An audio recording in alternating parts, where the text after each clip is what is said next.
ஒரு சிலர் நினைப்பீங்க, என்னடா அது ஞாயிற்றுக்கிழமை கூட கொஞ்சம் இந்த ஆளு வெஜிடபிள் பிரியாணி வாங்கி சாப்பிட்றானேன்னு அப்படின்னு.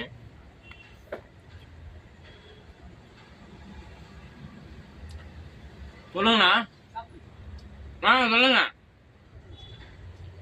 கதவை திறங்க. சொல்லுங்க, என்ன வேணும்? செருப்பு வேணும். எந்த மாதிரி வேணும்? பெல்ட் செப்பலா? சைஸ் 7. வாங்கிருக்கலாம், ஒரு வருஷம் வாங்கி. பெல்ட் செப்பல் தான் போடுவீங்களா? சாப்பிடுங்க போய். இல்ல சொல்லுங்க பாய், நீங்க நிப்பீங்களா? அதான் சொல்லுங்க, சைஸ் சொல்லுங்க. 7 நம்பர் தான். 7. அதே மாதிரியே வேற மாடல் வேணுமா? கலர் வேற வரணும்.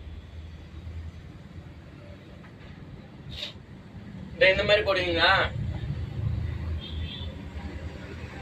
அந்த மாதிரி தான். அதே